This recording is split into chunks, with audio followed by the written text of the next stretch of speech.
সমাজে এমন কিছু কথা এবং কর্ম আছে, একটু খেয়াল করেন, যে কথা এবং কর্মগুলি আমরা করি বা বলি, কিন্তু সেই কথাগুলি বা সেই কর্মগুলি আমাদের ইমানের জন্য ক্ষতিকর, আমাদের ইমানের জন্য কি ক্ষতি।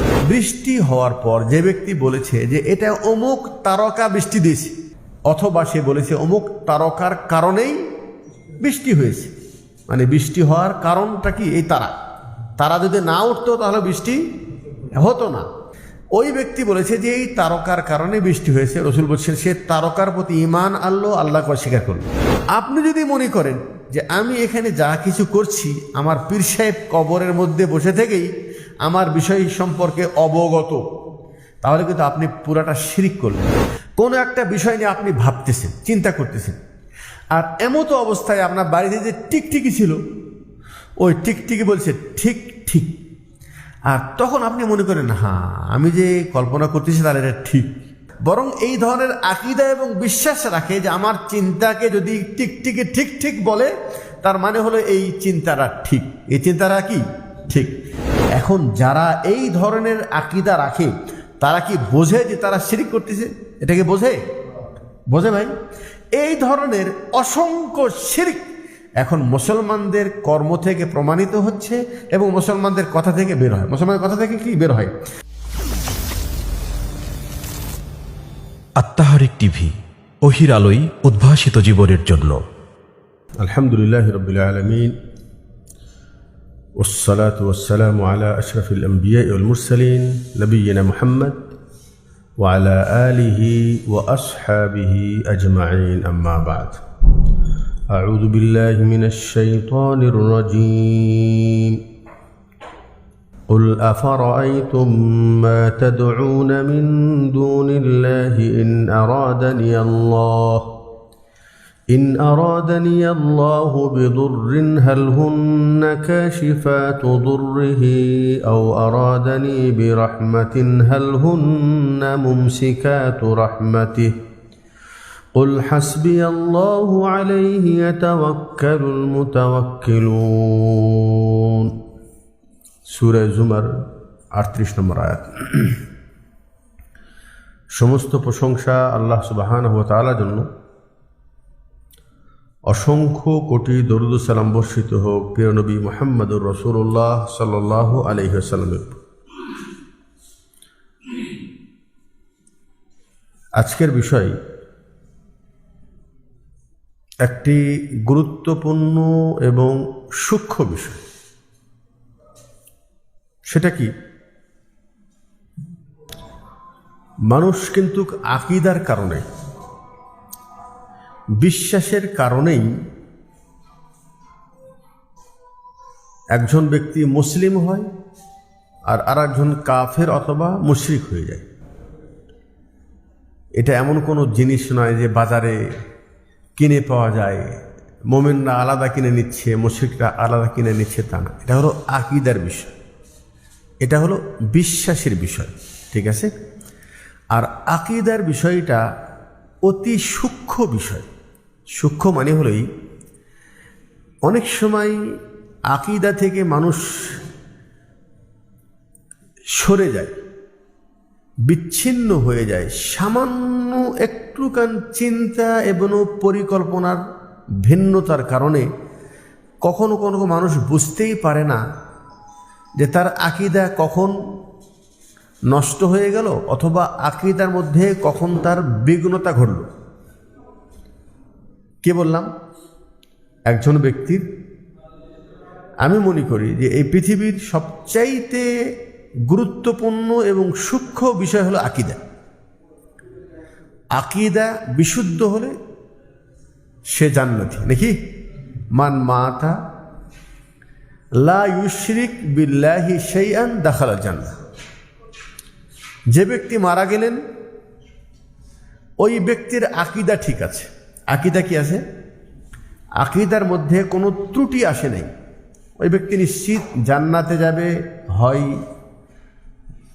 প্রথম দিনেই, আর না হয় অন্যান্য গুনার কারণে সাজাপ্রাপ্ত হওয়ার পর আকীদার কারণে সে আবার জান্নাতে চলে যাবে। আবার কখনো কখনো মানুষ আকীদার কারণেই শত আমল, শত নেকি থাকার পরেও শুধুমাত্র আকীদার বিঘ্নতার কারণে, আকীদার মধ্যে বিভ্রান্তের কারণে ওই ব্যক্তি সোজা জাহান্নামে চলে যাবে। আল্লাহ নবী সাল্লাল্লাহু আলাইহি ওয়াসাল্লাম বলছেন, মান মাতা ইউশরিক বিল্লাহি শাইআন, যিনি মারা গেলেন ওর আকীদার মধ্যে শিরিক ঢুকে গেছে। কি ঢুকে গেছে? শিরিক ঢুকে গেছে। দাখালান নার, ওই ব্যক্তি জাহান্নামে চলে যাবে, নিশ্চিত জাহান্নামে চলে যাবে। তাহলে দুটো জিনিস, একটা হলেই আকীদা, এটাই হলো মেন একজন ব্যক্তির সফল এবং ব্যর্থতা, কামিয়াব এবং অকামিয়াব, জান্নাতি এবং জাহান্নামী হওয়ার মূল ভিত্তিটা হলো মানুষের আকীদার উপর। এতটুকু বুঝে আসলো? এটা এক নম্বর। নাম্বার দুই, আকীদার বিষয়টা এটা এমন না যে মানুষ অনেক সময় একেবারে মোটা বিষয়, বড় বিষয় খুব সহজে বুঝে আসে, তা না। আকীদার বিষয়টা খুব সূক্ষ্ম বিষয়। অনেক সময় মানুষ জেনে না জেনে, বুঝে না বুঝে, তার নিজ চিন্তা অনুযায়ী মুখ থেকে কখনো এমন একটি কথা বলে দেয় যেই কথার কারণে তার আকীদার মধ্যে ত্রুটি চলে আসে, আকীদার মধ্যে ত্রুটি চলে আসে। একটা উদাহরণ যেটা আপনাদেরকে ইতিপূর্বেও দিয়েছি, আমরা সাধারণত দিয়ে থাকি, সেটা হলেই আল্লাহ নবী সাল্লাল্লাহু আলাইহি সাল্লাম তিনি স্বয়ং উপস্থিত কোথায়? হুদাইবিয়ার নামক স্থানে। রাত্রে বৃষ্টি হয়েছে। রাত্রে কি হয়েছে? বৃষ্টি হয়েছে। সকালবেলায় আল্লাহ রাসূল সাল্লাল্লাহু আলাইহি ওয়াসাল্লাম দরজ দিচ্ছেন, আলা তাদরুন মাজা রব্বুকুম, রাত্রে বৃষ্টি হয়েছে, তোমরা কি জানো তোমাদের রব কি বলেছে? বলছেন আল্লাহ ওয়া রাসূলুহু আলাম, আল্লাহ রসুল আল্লাহ ভালো জানি না তো কিছু। বলছে দেখো, এই যে বৃষ্টি হলো, বৃষ্টি হওয়ার কারণে একদল মানুষ তারা আল্লাহর প্রতি ঈমান এনেছে আর তারকার প্রতি কুফরি করেছে, তারকাকে অস্বীকার করেছে। আর আরেক শ্রেণীর মানুষ তারা তারকার প্রতি ঈমান এনেছে আর আল্লাহর সাথে কুফরি করেছে। কিভাবে? বলছেন বৃষ্টি হওয়ার পর যে ব্যক্তি বলেছে যে এটা অমুক তারকা বৃষ্টি দিয়েছে, অমুক তারকা, অথবা সে বলেছে অমুক তারকার কারণেই বৃষ্টি হয়েছে, মানে বৃষ্টি হওয়ার কারণটা কি? এই তারা যদি না উঠতো তাহলে বৃষ্টি হতো না, যেহেতু তারা উঠেছে তাই বৃষ্টি হয়েছে। আমরা কি এরকম কথা সময় বলি না? মেঘ যেহেতু এই পাশে থেকে কালো মেঘ, তাহলে বৃষ্টি হবেই নাকি? এই মেঘটি যেহেতু এই পাশে আসে, বৃষ্টি হবে না। আমরা তো এরকম অনুমানিক কিছু কথা বলি, তাই নয় কি? কিন্তু দেখেন, ওই ব্যক্তি বলেছে যে এই তারকার কারণে বৃষ্টি হয়েছে। রসুল বলছেন সে তারকার প্রতি ঈমান আনলো, আল্লাহকে অস্বীকার করলো। আল্লাহকে কি অস্বীকার করলো? একজন ব্যক্তি বৃষ্টি হওয়ার পর তার কি বলা উচিত ছিল? মতিরনা বিফাযলিল্লাহি ওয়া রাহমাহ, আল্লাহর দয়ায় এবং আল্লাহর অনুগ্রহে বৃষ্টি হয়েছে। তাহলে দেখেন, যে ব্যক্তি বলেছে এই বৃষ্টির কারণে, এই তারার কারণে বৃষ্টি হয়েছে, ওই ব্যক্তি কিন্তু কুফরি করতে চাননি।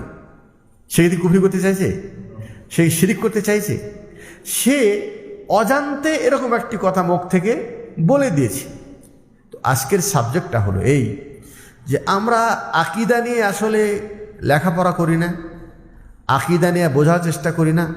আর আকীদা যে এত সূক্ষ্ম বিষয় যে আকীদার মধ্যে আমরা কখনো কখনো এমন কোনো কথা বলে দেই যেই কথা কিন্তু আমার আকীদার মধ্যে ত্রুটি ঢুকে দেয়। আকীদার কথার কারণে আকীদার মধ্যে কী আসে?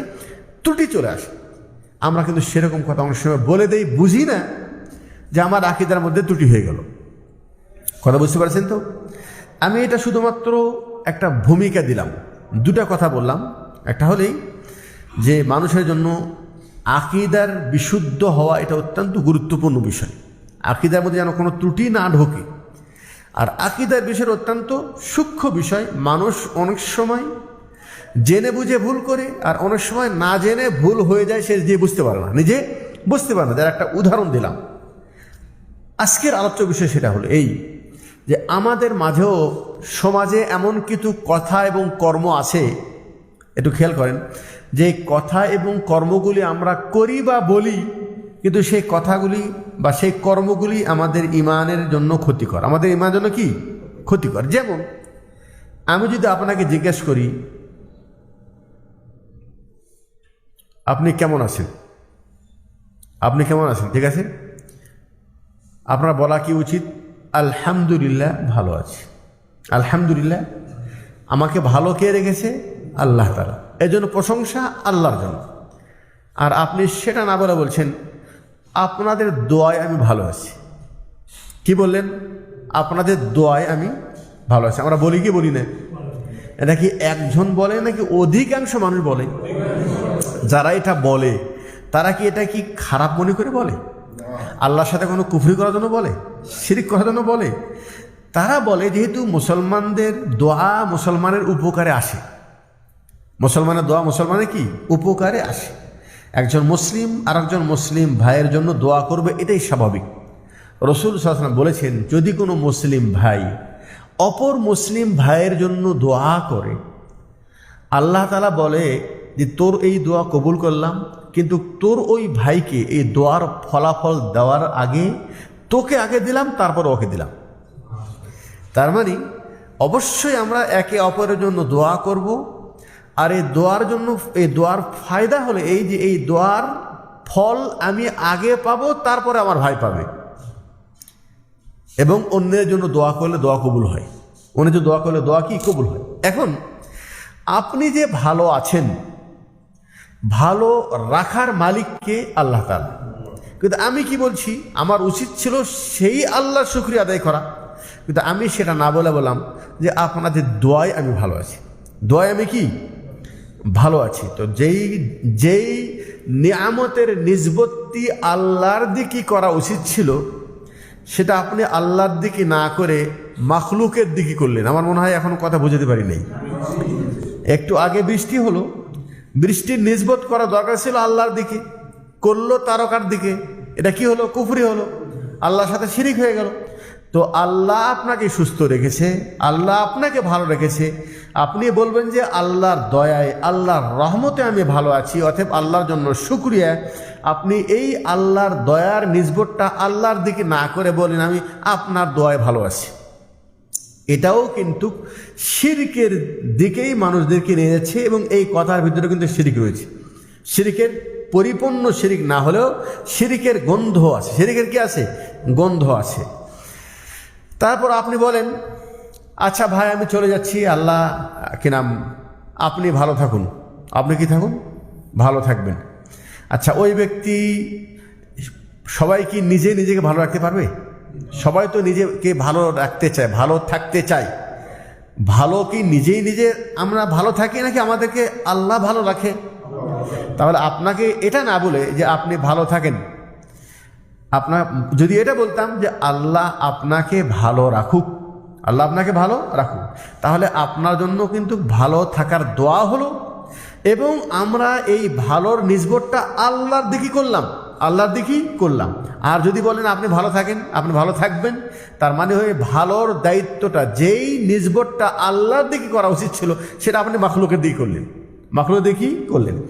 এই যে ছোটোখাটো বিষয় যেটা আমরা কখনো কখনো জানতে অজান্তে মুখ থেকে বের করে দেই, কিন্তু এই কথাগুলো কিন্তু আমাদের আকীদার মধ্যে ত্রুটি করে যুক্ত করে দেয়। যেমন আপনি বাসায় বসে আছেন, কোনো একটা বিষয় নিয়ে আপনি ভাবতেছেন, চিন্তা করতেছেন, আর এমতো অবস্থায় আপনার বাড়িতে যে টিকটিকি ছিল, ওই টিকটিকি বলছে ঠিক ঠিক, আর তখন আপনি মনে করেন হ্যাঁ আমি যে কল্পনা করতেছি তাহলে এটা ঠিক, তাহলে এটা কি ঠিক। আচ্ছা, এরকম ধারণা মানুষের মধ্যে আছে না নাই? বলা যেতে পারে অধিকাংশ মানুষ কিন্তু এই ধরনের কথা শুধু বলে না, বরং এই ধরনের আকীদা এবং বিশ্বাস রাখে যে আমার চিন্তাকে যদি টিকটিকি ঠিক ঠিক বলে, তার মানে হলো এই চিন্তাটা ঠিক, এই চিন্তাটা কি ঠিক। তার মানে কি? তার মানে হলো এই, আমি অন্তরে কি কল্পনা করছি, এটা যদি আপনি মনে করেন যে আমার মনের বাসনা খবর টিকটিকি রাখে, এটা একদম শিরকে আকবার, বড় শিরক। কথা বোঝেন নাই? আপনি যদি মনে করেন যে আমি এখানে যা কিছু করছি আমার পীর সাহেব কবরের মধ্যে বসে থেকেই আমার বিষয় সম্পর্কে অবগত, তাহলে কিন্তু আপনি পুরাটা শিরক করলেন। কারণ এই বিষয় একমাত্র আল্লাহ তাআলা, তিনি আলিমুন, তিনি জ্ঞানী, তিনি বসির, তিনি দেখেন, তিনি সামি, তিনি শ্রবণ করেন। এই গুণটা একমাত্র আল্লাহর জন্য। যে সামনে আছে সে দেখবে, সামনে আছে যে শুনতে পারবে, আমার কথা যার কান পর্যন্ত যাবে, কিন্তু আপনার পাশের থেকে আপনার কাছ থেকে 100 কিলোমিটার দূর আছে, 1000 কিলোমিটার দূর আছে, আর আপনি ভয় করছেন এখান থেকেই যে মনে হয় আমার অপকর্ম তিনি কবর থেকে দেখে নিচ্ছেন, তাহলে এটা কিন্তু শিরকে আকবার। এটা কি শিরকে আকবার? এখন যারা এই ধরনের আকীদা রাখে তারা কি বোঝে যে তারা শিরক করতেছে? এটাকে বোঝে? বোঝে ভাই? এই ধরনের অসংখ্য শিরক এখন মুসলমানদের কর্ম থেকে প্রমাণিত হচ্ছে এবং মুসলমানদের কথা থেকে বের হয়। মুসলমানদের কথা থেকে কি বের হয়?